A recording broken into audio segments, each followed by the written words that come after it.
The Lincoln Cult: How Myth, Money, and Morality Built a National Saint. 1. The Cult of Lincoln. What began as history evolved into theology. Lincoln's admirers don't just praise him, they worship him. Academics still call him Father Abraham, and entire institutions frame him as a redeemer figure. He died on Good Friday, they remind us, and for America's sins. Some even call him the Redeemer President. So what does that actually mean?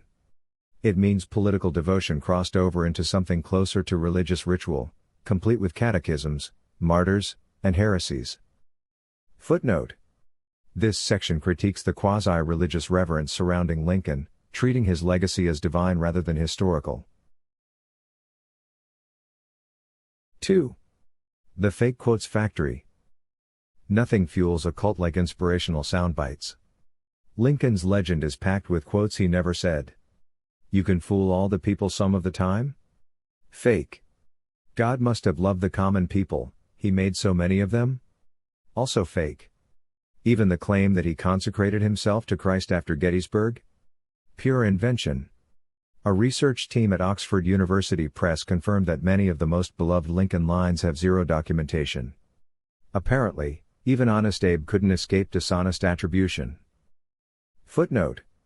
This section exposes the prevalence of fabricated Lincoln quotations that reinforce his mythic image. 3. The abolitionist who despised him. Enter Lysander Spooner, an abolitionist who loathed Lincoln's methods. Spooner argued that slavery could have ended peacefully, as it did in Britain and Spain, without a war that cost hundreds of thousands of lives. His letters to Northern politicians accused them of treason, not against the Union, but against liberty itself. Spooner's writings burned with moral fury, calling Lincoln's war a frightful destruction of human life. So what does that actually mean? The Civil War wasn't the only path, it was just the bloodiest one. Footnote. This section presents Spooner's argument that peaceful abolition was possible and condemns Lincoln's resort to war as betrayal of liberty. 4. The Forgotten Northern States' Rights Tradition.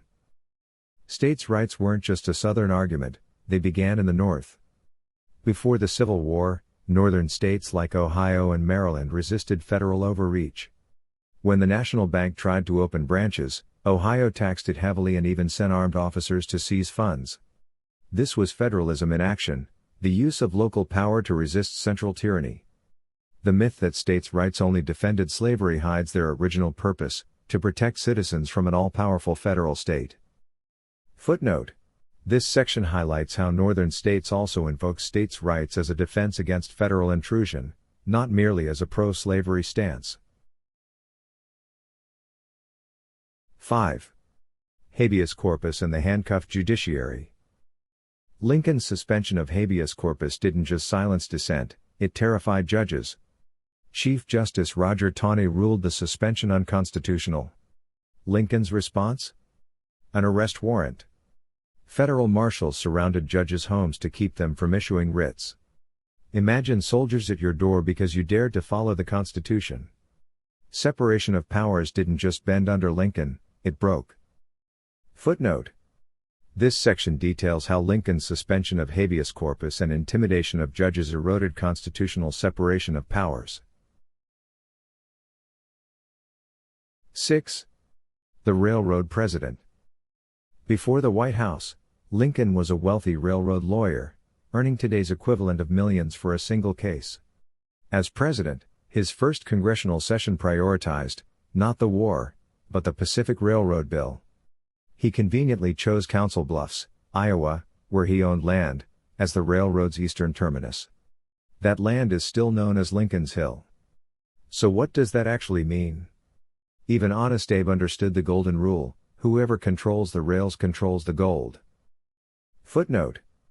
This section explores Lincoln's close ties to the railroad industry and potential self-enrichment through federal infrastructure policy. 7. The Economics of Empire. Lincoln wasn't just the great emancipator, he was the great protectionist. His path to the presidency was paved with tariff promises to Pennsylvania's industrialists. High tariffs, corporate subsidies, and the first income tax marked the birth of big government. He even revived central banking, undoing Jackson's legacy. The Civil War didn't just preserve the Union, it nationalized the economy. Footnote.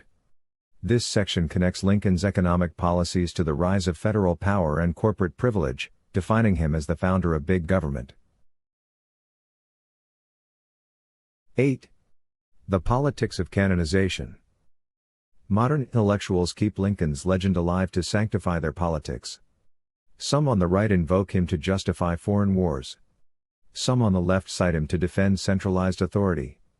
Even communist groups once paired portraits of Lincoln and Lenin. The logic is simple: if Lincoln did it, it must be moral. The Father Abraham brand sells everything from social reform to surveillance. Footnote. This section argues that Lincoln's myth has become a political tool used by both left and right to legitimize power and policy. 9. The price of dissent. In academia, questioning Lincoln is career suicide. Scholars who repeat the official narrative receive grants, prizes, and prestige. Those who don't. The Lincoln Book of the Year award comes with $35,000, and there's always a winner ready to praise him. Yet independent writers, from journalists to economists, have begun exposing the contradictions. The difference? They don't need permission from the cult's high priests. Footnote. This section describes how professional incentives within academia maintain the Lincoln orthodoxy and marginalize dissenting voices. 10. The moral of the myth. The myth of Lincoln isn't just about one man, it's about America's need for moral simplicity. A saint makes politics easy. A savior makes history comfortable. But when the facts challenge faith, scholars call it heresy. So what does that actually mean? It means that the story of Honest Abe says more about those who tell it than the man himself. Footnote. This section concludes that Lincoln's myth persists because it satisfies cultural and political needs for moral certainty and national unity.